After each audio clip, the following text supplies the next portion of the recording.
akasoo uskantay nin gabar la'aanteed nin ma tarmi lahaa maanta ama nimana adduunka joogi lahaa abaaye markaan waxyaalahaas camal maqlo waan caroodaa nimankan halkan hooyooyinkoodna caawayaan yaaba They're probably dead, wallahi. No, well, I don't feel like well, نقصد حبايب والله وبلا تلا وانا man is well or the not قال left سبحتها حاسب هذا لو ولا كفسنا عبيه كدلا يا لعك هذا نيو نينكي كفسدو حبسي كسودينيا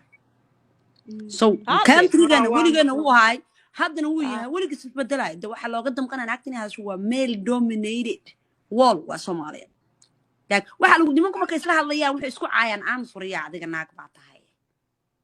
okay like we so useless we're nothing bro let's be honest and you know straightforward sugar coating waa dhamaaday we have zero right ninka markii la xiro wuxuu leeyahay oh ama naag silkeed baa wiilkayga loo xirayaa 10 sano sorry to be graphic but it's real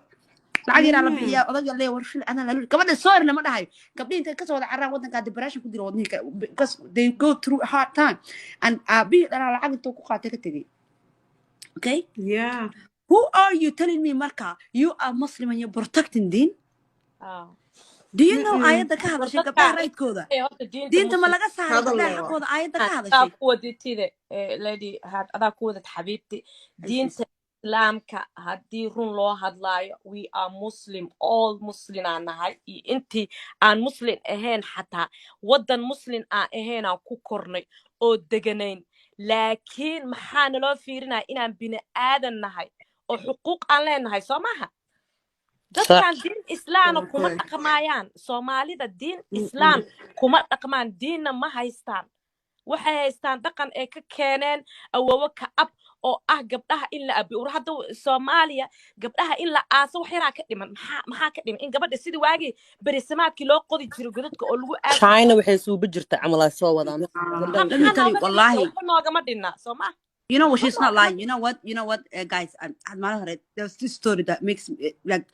gabdha hadii la xataa ninka u baareerka ka tagi jiray oo naagtan gabdha badan bay dhashaa I have to marry another one so I can get boys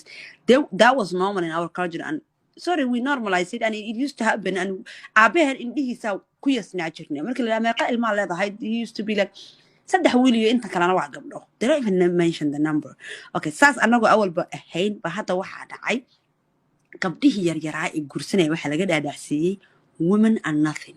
and then waxa Soomaaliya la geeyay dhaqaatiir iyo waxa ba tagay dad yar ilbaha waxa la ogaanayaa bariyahan hada uur yeelato babyga genderkiisa in la ogaado is a big thing in Somalia at the moment gabadh uur markay yeelato ordaysa you know I want to have a boy otherwise ninka way furaya gabadhii uurka laga soo sheegay oh you have a baby girl in this time they will scare la way naxayaan gabadh cunugaaga ka naxaysa halkaas marayna brother diinta adiga dalgaar ma la socona jaahiliya ku laabatay adiga diinta soo mal rabin inay garas lady heart I'm gonna add something waxa u maleena muxubbo ayaa bantahay abaayo no muxubbo I no muxubbo wallahi muxubbo no what lady like is talking about is true dada ay imaadeen lifekay wallahi dooday noqotay marka maxaa la sheegay gabaraan dhalay wiilaa dhalay recently I had a boy and dad badan waxay isku dootamayeen sidee u qaadaa uurka wiilka and when I literally told them ninkaaga waay chromosome waa la yaqaanaa biology hada qaad is the X chromosome and the Y chromosome hadii gabar aad dhalaysid ninkaaga X oo suturoya plus your X equals a baby girl markaaseti nimanka qaarkooda naftirkooda even it says in Islam man controls it controls it and then yet they blame it on women. Do you know the amount of women that were just like wali so for because gabdha badan dhalay or wali so for because wiil badan dhalay I was like why is it it's not even her fault though it's never the girl's fault and by the way for the people that mention it do in single mother or kuligin single mother tiin alhamdulillah single mother manin kuligena but single mother danahan yaa naga dhigay idinka naga dhigtay what is the issue single mother micnaheedu horta fahansii waa ilmo dad biisan u dhalay naa korinaysa weeye single mother meelad anaga single mother ana single mother waa parent kaligeed eeb mala single mother naag adaga noqon single mother easy ma aha waa hooyo boqorada hooyadii dhacday keligeed oo haysatuu ka kufay oo hadlaaya hurdo la-aan ku dhacda waa war single mother ninka Soomaaliga laba cunuguu dhalay sorry to say this I'm generalizing because it's the most of them hal habeen cunuguu dhalay ma siixi karo dhaybar iyo caano intuu siiyo what kind of parent are you claiming to be and you dare to talk about a single mother come on give me a break give me a break single mother hataa ceebaa laga dhigooyaa hadda sida la ceeb maxay u ahaan iyaga ceeb ninka hooyooyinka dhanaa single mother kusoo inay koriya caay tahay carruurtooda asagaaba caayanba